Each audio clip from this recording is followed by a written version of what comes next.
कुछ। Very much महाराज जी। जीवन में थोड़ी बहुत भजन और भक्ति है, पर ऐसे कौन से कार्य करें जिससे इन दोनों को बल मिले और भाव दृढ़ हो जाए? भक्ति का स्वरूप क्या समझाया आपने? नाम जाप। मेरी यात्रा तो यहीं से शुरू हुई है, नाम जाप से। नाम जप क्यों करते हैं आप? प्रभु से संबंध बनाने के लिए। संबंध तो बनाया नहीं जाता, ये अविनाशी संबंध है। संबंध तो है, मलिन बुद्धि होने के कारण स्वीकृत नहीं होता।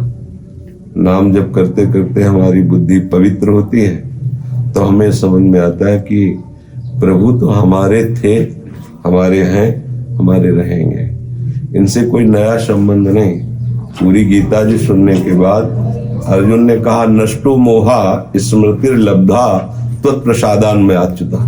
मोह का नाश हो गया और मुझे याद आ गई। स्मृति माने याद है, आपकी कृपा प्रसाद से क्या याद आ गई? कि आप हमारे हैं, आप मेरे हैं। प्रभु मैं भूल गया था, ये रिश्ते नातेदार जो सब खड़े हैं, सगे संबंधी, इनको मैं अपना मान रहा था। ये मोह था। नष्टो मोहा स्मृतिर्लब्धा त्वत्प्रसादान में अच्युता। हे अच्युत, हे गोविंद, आपकी कृपा प्रसाद से अब मेरा मोह नष्ट हो गया है और मुझे पक्का पता चल गया कि आप मेरे हो। प्रभु से हम संबंध बनाते हैं तो जो बनाते हैं वो बिगड़ जाता है। नहीं? प्रभु का संबंध था, है, रहेगा, इसे स्वीकार करना है। जो है वो कभी नहीं बिगड़ता। हमारा संबंध प्रभु से कभी नहीं बिगड़ता। अब हमने नए संबंध संसार के बना लिए हैं, तो वो जो पुराना संबंध हमारा प्रभु से है उसे हम भूल गए हैं। बस उसी भूल को मिटा देना है, तो हमारी भक्ति बढ़ने लगेगी, हमारा भजन बढ़ने लगेगा। जैसे आप कौन हैं हमें पता नहीं, आपका क्या नाम है, आप कहाँ रहते हैं, हमें पता नहीं। अब हमने तिलक देखा तो लगा कि हमारे प्रभु का है जन्म, बस इतना ही परिचय काफी हो गया। अब जब कभी आप दिखाई दोगे तो आपका परिचय नहीं जानते हम, इसका तिलक का परिचय। नाते ने राम के मनियत सुहृद सुसेव्य जहानो। मेरे प्रभु का ये जन है, मेरी प्रियाजू का ये जन है। इसी से आपकी तरफ हमारा मन लगेगा ना। तो जब आपकी तरफ मन लगेगा हमारा, तो आपका मन कहीं भी हो उसको बलात् घसीटेगा हमारा मन, और हमारा मन जहां जाता है आपके मन को घसीट के वहीं पहुंचा देगा। इसीलिए ये संबंध जो शिष्य और गुरु का बनता है या संत और भक्तों का बनता है, तो हम मन पहुंचा सके श्री जी तक, इतना हमारे मन में अभी सामर्थ्य नहीं। लेकिन जिनका मन श्री जी ही बन चुका है, उनसे हम अपना मन जोड़ दें। तभी महाप्रभु ने कहा, श्याम श्यामा पद कमल संग सिर नायो। जो प्रेमी रसिक महापुरुष जन है उनकी आज्ञा में रहे, अपने मन को उनको दे दे। अब इसको जैसा चाहो आप प्रयोग करो। तो नाम में, वाणी में, सेवा में जो जो आज्ञा करते हैं हम मन को लगाते जाएं, तो हमारे मन में ही श्री जी प्रकाशित हो जाती है। श्री जी तक मन पहुंच सके इतनी सामर्थ्य नहीं। श्री जी करुणा करके हमारे मन में, अब मन श्री जी मय हो गया। अब भजन करना नहीं पड़ रहा, अब भक्ति के साधन पढ़ने नहीं पड़ रहे, वो स्वाभाविक हृदय में स्फुरित हो रहे। जिससे प्यार होता है उसकी याद आके रोना आता है, नहीं आता? जिससे प्रेम होता है, मान लो आपको बेटे से प्रेम है, पति से प्रेम है, और ऐसा लग रहा है कि वो बहुत दूर है, तो आपको ऐसा प्राण व्याकुल हो जाएंगे, क्या करूं, वहां पहुंच नहीं सकती, वो हमसे मिल नहीं सकती, क्या करूं, वो रोना आ जाता है। ऐसे ही हमारे प्रभु सब जगह है, लेकिन मेरी सामर्थ्य नहीं मैं उन्हें देख सकूं, लेकिन अब उनके बिना रहा भी नहीं जा रहा, तो रोना आ गया। रुर्दु सुशरम राजन कृष्ण दर्शन लालसा। हे प्रभु, हे प्रीतम। अब देखो भक्ति ही रंग ला रही, अब प्रेममय हो गई। अब उसे और कछु न सुहाए, अब कुछ अच्छा नहीं लगता, न खाना, न पीना, न देखना, न सुनना। बस शरीर संचालन के लिए स्वाभाविक वो भोजन कर लेता है, लेकिन उसको उससे कोई रुचि नहीं है। प्रभु की लीला का संपादन करने के लिए सबसे मिल रहा है, लेकिन वो मिले हुए भी किसी से नहीं मिलता है, वो अपने प्रीतम में ही लगा। एक अद्भुत स्थिति जागृत हो जाती है। तो समझ रहे? श्री रोज मैं जब श्री जी को अंदर से पुकारता हूँ तो क्यों नहीं आते? अभी भूख नहीं है, उतनी भूख नहीं है। आप जानते हो भूख कब मानी जाती है श्री जी से मिलने की? अभी आपको यमुना जी ले चले, वहां डुबो दे, दबा दे, और जब आप सांस लेना चाहो तब और दबा दे। फिर जो स्थिति होती है सांस लेने के लिए, प्राण व्याकुल हो रहे हैं बस एक ऐसे करने के लिए, जब ऐसी स्थिति श्री जी के लिए आ जाएगी तो कहना थोड़ी पड़ेगा कि श्री जी क्यों नहीं मिलती। तुम्हारा प्रेम तो मतलब एक बूंद के अरबों हिस्से के बराबर भी नहीं है, और वो प्रेम समुद्र है, वो कैसे सह सकती है। कोई उन्हें पुकारे, कोई उनसे मिलना चाहे और वो ना मिले, पर उस चाह में केवल फिर एक ही बात है, कोई और चाह नहीं रह जाती। हमें और चाहें भी हैं और हम इसमें मिला लें कि श्री जी को हम पुकारते हैं, क्यों नहीं आती। तो ये हमारा अज्ञान ही होगा जब श्री जी पर ऐसा दोष करें कि वो इतनी कठोर कैसे हो गए कि हम बुला रहे हैं वहां। ऐसे ऐसे बुलाने से थोड़ी आ जाती है। जब और कोई चाह न रह जाए और कोई अस्तित्व न रह जाए, अब जिया नहीं जाता। ऐसी व्याकुलता आ जाए कि एक सेकंड भी अगर नाम छूटे तो ऐसा लगे प्राण निकल जाएगा। ऐसी है स्थिति। पहले भजन की स्थिति बनाओ। श्री जी जानते हो, लालजू भी दर्शन करते हुए भी अतृप्त रहते हैं और तरसते हैं और मांगते रहते हैं कि बस ये अली प्रिया बदन हम मुझे रसा टिके न जाओ। उनके दर्शन की बात हम कहें कि हम तो अधिकारी हो गए, हम पुकार रहे हैं, वो हमें मिल नहीं रही, ऐसी बात तो नहीं। अभी पुकार ही नहीं हुई है, अभी वो भाव ही नहीं आया, अभी हमारे अंदर श्री जी से मिलने के लिए लालसा ही नहीं जगी। जब श्री जी से मिलने की लालसा जग जाएगी तो और कोई लालसा रहती नहीं। फिर विरह कमंडल कर लिए वैरागी दो नैन, मांगत दर्श मधु करी छके रहते तो। विराग्नि हृदय में जल गई है, नेत्र विरही हो गए, कहीं कुछ अच्छा नहीं लगता। बस कैसे मिले श्री जी, कैसे मिले श्री जी। रात दिन उनका स्मरण, तो छके रहते दिन रैन। देख रहे हो, इसी दोहे में देखो, विरह कमंडल कर लिए और बैरागी दो नैन, मांगत दरस मधुकरी, तो छके रहते दिन रात दिन उस आनंद रस में छके रहते हैं। प्रेमी जन रोते हैं तो अभाव में थोड़ी रोते हैं, वैसा आनंद होता सहा नहीं जाता। विरह भी कोई साधारण रस थोड़ी है। विहाग में प्रकट हो गई तो ब्रह्मा जी भी तरसते हैं उस रस के लिए, प्रभु के लिए वो तड़पता है। बलिहारी है वो, जहां बैठ जाएगा सब पावन कर देगा, जो प्रभु के लिए तड़पता है। हम लोग क्या होते हैं, दो चार बूंद आंसू गिर जाए थोड़ा सा तो हम समझते हैं हम भक्त हो गए, हम प्रेम से पुकार रहे हैं श्री जी आने। अभी प्रेम जाना नहीं। जब प्रेम प्रकट होगा तब ये लगेगा कि मुझ अधम पर इतनी कृपा, मैं तो इसके भी अधिकारी नहीं हूँ। आप तो सीधा अधिकार पेश कर रहे हैं कि मैं प्रेम से पुकार रहा हूँ और श्री जी आ नहीं रही। जब प्रेम प्रकट होगा तो आपको लगेगा मैं इतना नीच और मेरे ऊपर इतनी कृपा। संत संग, धामवास, नाम जप, ये कितनी कृपा लाडली, जो कितनी उदार, मैं तो इसके लायक ही नहीं था। ये अब शुरुआत हुई प्रेम की, सही मार्ग की शुरुआत अब हुई। जैसे जैसे बढ़ता जाएगा वैसे वैसे कृपा में डूबते चले जाओगे। फिर यहाँ मांगना थोड़ी पड़ता है। आप अपने कोई भजन बल से थोड़ी वृंदावन आए, आप हमारे सामने बैठे अपने भजन बल से थोड़ी बैठे, कृपा बल से बैठे। तो हमारी श्री जी से मांगना थोड़ी पड़ेगा कि आप दर्शन दे दो। वो प्रेम समुद्र कोई जानता नहीं उनके स्वभाव को। बस वो तभी मिलती है जब हम अंदर से व्याकुल हो जाएं कि अब श्री जी के सिवा हमारा कोई नहीं। अंदर से ये स्थिति आनी चाहिए, केवल बातें करने से नहीं होता। ये स्थिति, जब बुद्धि काम करना बंद कर दे, अभी बुद्धि काम कर रही है। हाँ, ये प्रेम अलग वस्तु है जी। तो जैसे आप बोलते हैं कि वृंदावन श्री जी की कृपा से हम आए, तो हमको उनकी कृपा का कैसे अनुभव? स्वीकार करो जी, स्वीकार करो। उन्हीं की कृपा से। आप अपने बल से वृंदावन आए हो क्या? नहीं तो तुम्हें दिखावे अभी बल आपका। आप देखो अपने झांक के बल को अंदर से। जी। क्या हो आप जी, देखो, हम आपको दिखा रहे हैं, झांको अंदर, झांक के देखो आप क्या हो, लायक हो इस बात के। जीव क्या करता है, थोड़े से सत्कर्म को सामने रख लेता है और बैक में जो कृष्ण पक्ष में करता है ना, अंधेरे में, उसको भूल जाता है। इसी से उसका अहम पुष्ट होता है कि मैं तो इतना करता हूं, श्री जी ऐसा क्यों, प्रभु ऐसा क्यों। और अगर कृष्ण पक्ष को सामने रखे तब लगेगा महाराज मैं तो इस काबिल भी नहीं था, आपने जो कृपा की, सच्ची मानो उनकी जो कृपा है उसके आगे कुछ नहीं है, हम कुछ नहीं, केवल उनकी कृपा है। अब ये थोड़ा सा आगे बढ़ोगे तब समझ में आएगा ना। नाम जप करो और श्री जी से रो रो के कहते रहो कि आप मिलो ना मिलो, आपकी याद बनी रहे, आपकी भजन वृत्ति बनी रहे, आपकी भक्ति में लगा रहो, पहले ये मांगो।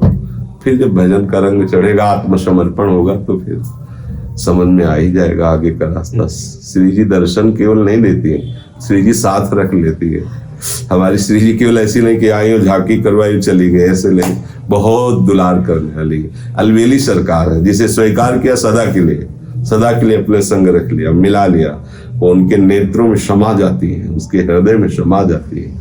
बहुत करुणा समुद्र श्री जी, आपको आगे बाणी ही नहीं काम करती, कैसे कहे। एक माँ जो अपने बच्चे से प्यार करती है, वो संपूर्ण विश्व ब्रह्मांड में जितनी माताएं हैं, हमारे प्रभु के एक वात्सल्य सिंधु के एक बिंदु से है, अनंत माताएं।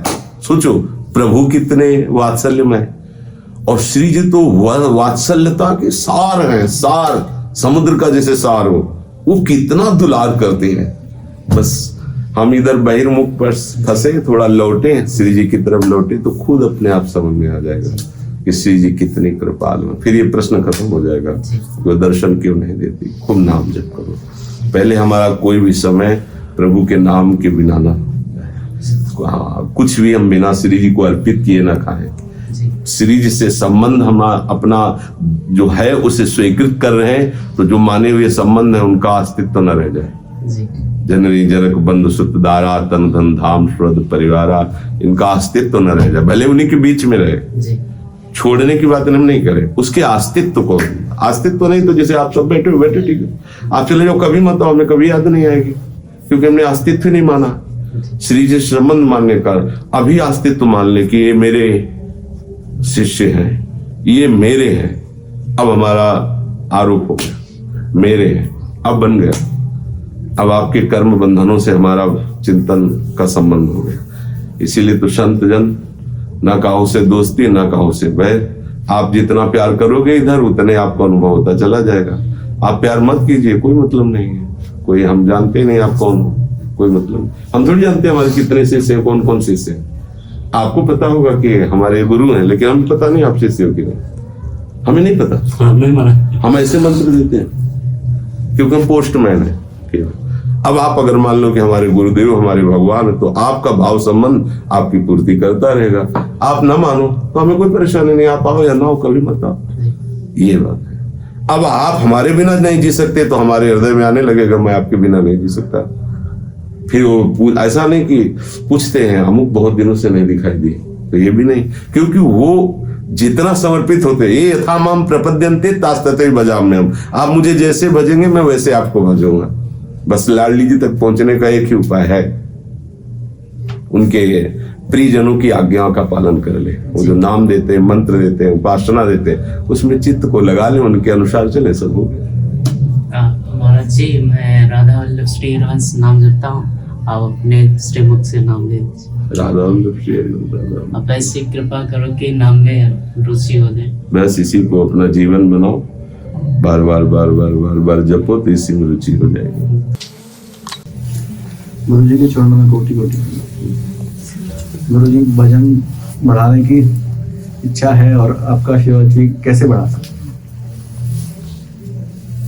जिसका हम भजन करना चाहते हैं उसकी हम बातें सुने, जो उनके भजन में लगे हुए हैं उनका हम संग करें, उनकी आज्ञा पे रहें।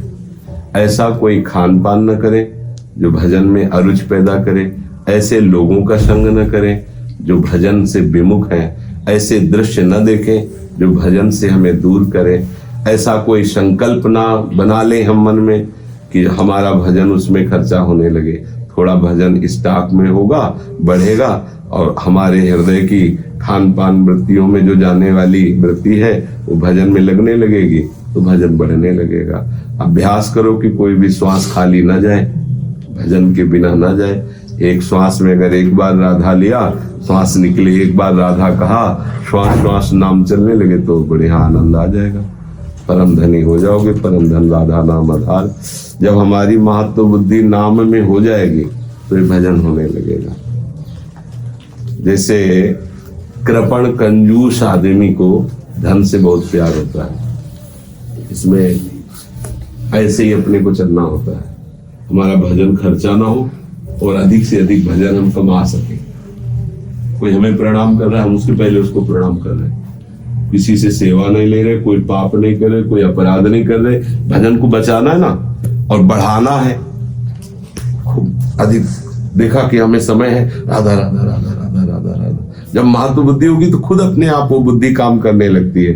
और महत्व बुद्धि नहीं है तो छोटी छोटी बातों में घंटों समय बर्बाद कर देते हैं, नहीं कर देते। अब कुछ नहीं, टीवी चल रहा है, जान रहे हो नौटंकी नाटक है, कुछ सत्य नहीं, बेकार समय जा रहा है, लेकिन हम उसमें राजी हैं। माला नहीं जप सकते, हम पाठ नहीं कर सकते, हम भगवत चर्चा नहीं सुन सकते। तो ये सावधानियां अंदर रखो तो भजन बढ़ने लगेगा। सुबह कै बजे उठते हो? सुबह 6 बजे। वैसे भजन करने वालों के लिए 6 बजे का तो समय है नहीं, कम से कम 4 बजे तो उठ ही जाओ, तो उसे ब्रह्म मुहूर्त समय पे। कै बजे सोते हो? 10 बजे। तो 10 बजे से 6 बजे तक सो के भजन करोगे? है 11, 12, 8 घंटा हो गया। कोशिश होती है 10 बजे, लेकिन जैसे ऑफिस की कॉल्स हो गई और हो गई, लगभग मतलब प्राइवेट जॉब में हूँ तो वैसे ठीक है, मान लो गृहस्थी में हो, कार्य करते हो, 6 घंटा में लगता बहुत होता है। 6 घंटा अगर सो लिया जाए तो एकदम मतलब फ्रेश हो जाए। क्यों? कोशिश यही रहती है कि 10 बजे तक सो जाए। हाँ। मतलब होते तो लेट ही है। कोशिश 6 बजे तक उठ जाए मतलब 6 बजे तो 6 बजे अपने लोगों की 6 बजे तक तो 4 घंटा दिन चलते हैं। बस यही प्रश्न था मन में कि व्यस्तता इतनी पारिवारिक जीवन में है, व्यस्त। देखो ये समय कभी जिंदगी में नहीं मिलेगा। जी। जो आज है कल और फंसता चला जाएगा, परसों और फंसता चला जाएगा। इस आशा में न रखो कि कल जब समय अच्छा आएगा कि हम सब काम से निवृत्त हो जाएगा, तब कभी नहीं आएगा। लिख लो हमारी ये बात। धीरे धीरे तुम्हारा शरीर अवस्था जैसे बढ़ती जाती है वैसे शरीर शिथिल होता जाता है और काम आपके बढ़ते जाएंगे। अभी तो बच्चों का पालन पोषण है, फिर बच्चों की बहू आएंगी, फिर उनके बच्चे होंगे, कितनी सब बड़ी व्यवस्था बढ़ती जा रही ना। वो उसकी मानसिकता को कभी फुर्सत नहीं मिलती। अगर आज भजन कर ले गए तो आगे भजन बढ़ता जाएगा, कभी कोई तुम्हें फेल नहीं कर पाएगा। जैसी परिस्थिति में हो वैसे भजन करो। देखो अगर हम भजन ना करते तो आज हमारी किडनी फेल है, आज भजन थोड़ी होता, हम डिप्रेशन में होते, नहीं होते। अतरे दिन डायलिसिस होता है, कितना कष्ट होता है तुम्हें कैसे बताया। डायलिसिस में जैसे मछली तड़पती है, ऐसे जब नस नाड़ियों सब खून निकलता है, 4 घंटे एकदम, और ब्लड प्रेशर लो हुआ कि इतनी भयंकर घबराहट, अंधेरा छा जाता है। और डायलिसिस होने के बाद 8-10 घंटे तो एकदम ऐसे जैसे मूर्छित रहते ना, ऐसे पकड़ के उठाते हैं लोग। अब भजन होगा, सोचो भजन होता। लेकिन श्री जी की शरण में है, पूर्वाभ्यास है, तो इसमें भी भजन होता है। नहीं तो मर गए थे क्या था, ये पागल बैठे रहते डिप्रेशन के। अब क्या करें, पूरा जीवन भोगना है, जीना है तो डायलिसिस मशीन में जाना है। अब सोचो जीना है तो ये स्थिति हम अपनी इसलिए नहीं बता रहे कि आप हम पर दया करें, हम इसलिए बता रहे कि ये शरीर है, किसी का कभी भी कुछ भी हो सकता है। आगे के लिए अगर टालोगे तो अभी भजन में जब मन नहीं लगा, खाते पीते परिवार के स्वस्थ होते, कल संकट का समय आएगा तब क्या करोगे। ऐसी परिस्थिति आ गई तो क्या करोगे। चलते फिरते आदमी को लकवा मार जाता है, नहीं वो क्या कहते हो, हाँ पैरा, चलते फिरते दिल फेल हो जाता है, चलते फिरते न जाने कौन। आजकल तो कैंसर ऐसे हो रहे हैं जैसे जुकाम बुखार होता है, पूरा परिवार देखो ना, पत्नी को कैंसर, पति को कैंसर। कैंसर जैसी बीमारी तो कभी ऐसे पूरे प्रदेश में एक तो कभी ऐसा कोई नहीं। आज ढूंढो तो पड़ोसे में मिल जाएगा। कलयुग है, लोगों का बाहुल्यता, खान पान की गंदगी, लोगों के विचारों की गंदगी, इसमें कोई भजन कर पाए बहुत कठिन है। और इसमें भजन कर ले गया तो जो 10-10 हजार वर्ष तपस्वियों को तपस्या करने पर नहीं मिलता था, वो इसमें सहज से मिल जाता है। बहुत महिमा वाला भी कलयुग है। तो भाई आज ही इसी स्थिति में भजन करने की सोचो। अच्छा चलो, हमारी 4 नरी, तुम्हारी 6 नरी, 5 बजे उठ जाया करो पक्का। आप 5:15 नहीं होना चाहिए, 4:45 का अलार्म लगा लो और 5 बजे उठ के बिस्तर से अलग हो जाओ। बस ये अगर तो सोचे कि अब थोड़ी देर बैठ के भजन करेंगे तो 6 बज जाएंगे फिर, क्योंकि जहां कंबल ऐसे लिए और आंख दोबारा खोली तो घंटा 1.5 घंटा तो इसी में निपट तुरंत में। अब लोग जैसे पूर्व में अभ्यास किए ना नींद से हटने का, तो ऐसे 2 बजे हमें उठ जाना है तो 2 बजे जे भी नेत्र खुले ते भी ऐसे कंबल फेंके बाहर, पहले उठ के बाहर, अब अपनी दिनचर्या शुरू करो, नहा धो के उतना जितने से ठंडी लगती रहे, फिर भजन शुरू। नींद नहीं आना चाहिए, लड़ाई है ये युद्ध है, तभी तो विजय प्राप्त होती है। कभी कभी जैसे बच्चा थे और ऐसे नींद आने लगती तो पेट में ऐसे काटते थे, वज्रासन में बैठकर, पद्मासन में बैठ, कठोर एकदम नींद ऐसे। अब जैसे है तो थोड़ी देर अगर नींद आ गई, दिन में तो कोई सवाल ही नहीं, और रात में जैसे 2 घंटे भी नींद आ जाए तो हमारा काम हो गया। 2 घंटे थोड़ा इंद्रियों को विश्राम मिल गया, फिर चल, क्योंकि भजन से उनका विश्राम होता रहता है। तो भजन ऐसे करो तो बढ़ेगा भजन। आपका हम वीडियो देख रहे थे तो गाना श्री हरिवंश गुरुदेव। गुरुदेव सांस सांस में नाम नहीं चलता, मतलब पूरी चतुरासी जी हो जाती है, ये नहीं पता चलता, मन में कुछ आ गया ना फिर वही घूमता रहता है गुरुदेव। ऐसे ही करते रहो तो धीरे धीरे मन लग जाएगा। ऐसे करते रहो जैसे कर, तो धीरे धीरे मन लग जाएगा। मन में जो बातें पहले की जमा है वो धीरे धीरे खत्म हो रही, वो नई नहीं आ रही। गुरुदेव रोज मतलब एक ही बात आ जाती है, जैसे कभी कुछ हो गया कभी कुछ, मतलब चतुरासी जी पूरी होगी मुझे कौन सा पद कब निकल गया पता है। हाँ, ऐसे करते रहो। देखो हम कई बार बताया कि सांप झाड़ने वाले आते हैं, जैसे किसी को सांप डस लेता है ना गांव में, गांव की बात है, तो हम गांव में पैदा हुए तो गांव की बातें जानते। तो ढोल बजाया जाता था, तो उससे जितने भी मंत्रवेत्ता होते थे सांप झाड़ने वाले, वो लोग मंत्र का प्रयोग करते थे। कुछ लोग नजदीक आके, कुछ वहीं पवित्र होकर वहीं से कर देते थे। तो जो नजदीक आकर के करते थे तो उसको घेर लेते थे, पकड़े रहते थे वो ऐसे मंत्र। अब वो तो सांप के जहर में उसको क्या पता क्या बोला जा रहा है, लेकिन उसका जहर उतर जाता है नहीं, उसका जहर हमने देखा है। तो उसका वो 8 घंटे 7 घंटे ऐसा रखते हैं और उस पर मंत्र नीम की पत्ती से ऐसे ऐसे वो उसका जहर खत्म हो जाता है। मंत्रों में बड़ी ताकत होती है। तो यहाँ तो श्याम श्यामा प्रगट प्रगट अक्षर निकट प्रगट रस सर्वत अति मधुर वाणी जिसका गान कर रहे हो, तो मानो मन को अभी संसार का जहर चढ़ा हुआ है और उतर तो जाएगा ही। जब सांप के मंत्र से वो बिल्कुल नहीं जानता क्या बोल रहा है, क्या अर्थ है, क्या भाव, न जानने पर भी सांप का विष उतर जाता है। तो इसको तो तुम जान ही रहे हो कि प्रिया प्रीतम की लीला है, प्रिया प्रीतम की बातें, मन नहीं लग रहा तो भी आपका काम बन रहा है। अगर रोज 84 जी का गान कर लेती हो तो विश्वास करो कि आपको 84 लाख योनियों में नहीं जाना पड़ेगा। छुट्टी 84 भ्रमंते निरखे जुगल किशोर। बस आखिरी जन्म हो यही कृपा चाहिए। तो बस तुम इस बात में लगी रहो, मन लगे ना लगे उससे बात नहीं।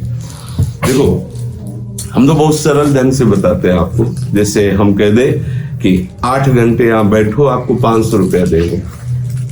अब 8 घंटे आपका शरीर यहाँ बैठा हुआ है, आपका मन संसार में घूम रहा है, खूब अपने विचारों में मगन है, हमने कोई काम नहीं करवाया, इसके बाद हम कह दें कि आप जाओ, पैसा नहीं देंगे क्योंकि आपसे कोई काम नहीं कराया। तो आपका जो पक्ष है वो ये होगा कि हम तो आए ही थे आपके कार्य के लिए, आपने हमें कहा था 8 घंटे, हम 8 घंटे यहाँ बैठे, आपने कुछ नहीं करवाया, पर आपको 500 रुपये देने पड़ेंगे।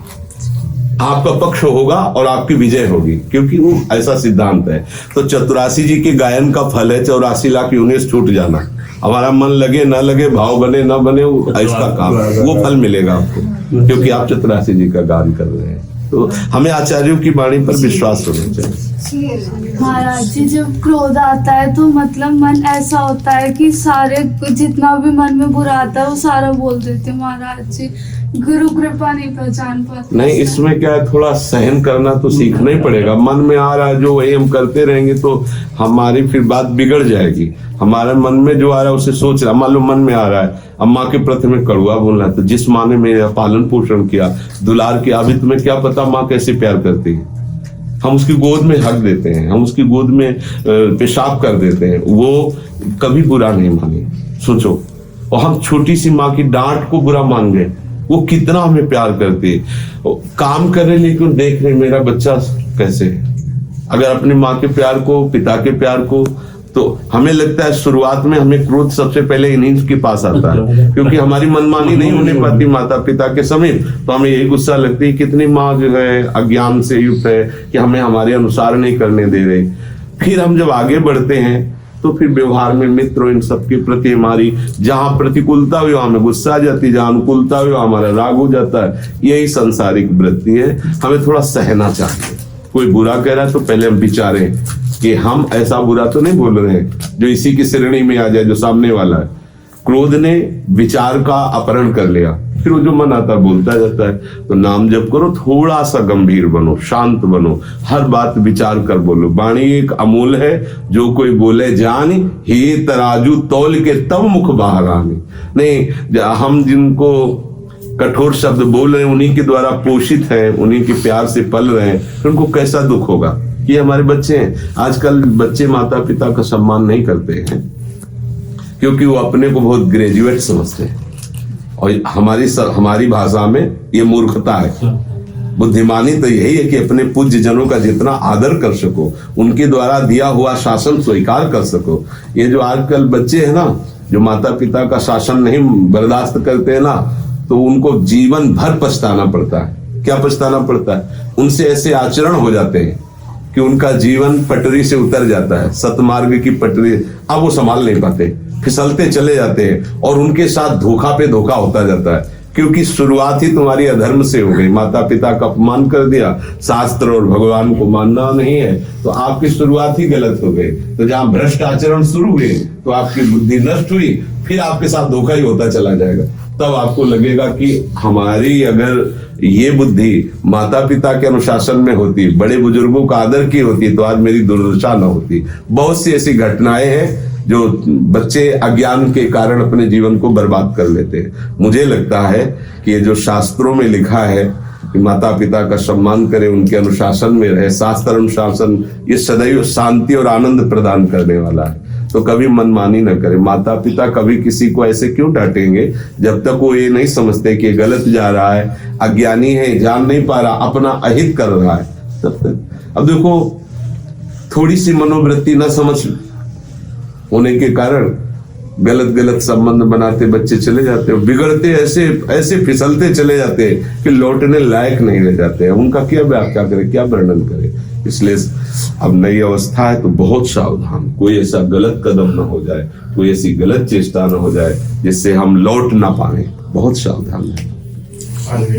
महाराज जी जब पूजा करते हैं तो मन में एक डर सा रहता है, जैसे करके उठते हैं कि छूट जाएगा, मतलब काम करते करते भी नाम रहता है, फिर लेकिन वो मतलब डर तो अच्छा है। ये डर अगर बना रहेगा तो भजन बढ़िया होता रहेगा। ये अगर महाराज जी मतलब उसमें मन ऐसा हो जाता है कि मैंने कुछ किया ही नहीं, तो ये भी अच्छा है, ये भी अच्छा है। दोनों बातें अच्छी हैं, परमार्थ के लिए अच्छी है कि अगर अपने भगवत सेवा करने के बाद लगे कि जो करना चाहिए वो नहीं कर पाया, तो इसमें अहंकार नहीं आएगा, और ये डर बना रहे कि कहीं प्रभु को भूल न जाए, तो इससे भजन बनता रहेगा। दोनों बातें अच्छी हैं। महाराज जी विकार भी इतने आ जाते हैं, एक दृष्टि मतलब कि मुझे इसके लिए ऐसा सोचना नहीं चाहिए, लेकिन दूसरी पल ऐसा आ जाता है। देखो, कलयुग का प्रभाव है, मन में विकार आएंगे, लेकिन उसका एक बहुत बढ़िया काम है कि मन में जो आया है उसका तुम्हें दंड नहीं मिलेगा। अगर शरीर से आचरण ना बने, तो शरीर में कोई ऐसी हरकत ना होने पावे जो धर्म विरुद्ध है, तो मन में होने से कोई हानि नहीं होने वाली। नाम जप करते हो, धीरे धीरे मन की सब हरकतें शांत हो जाएंगी, मन निर्मल हो जाएगा।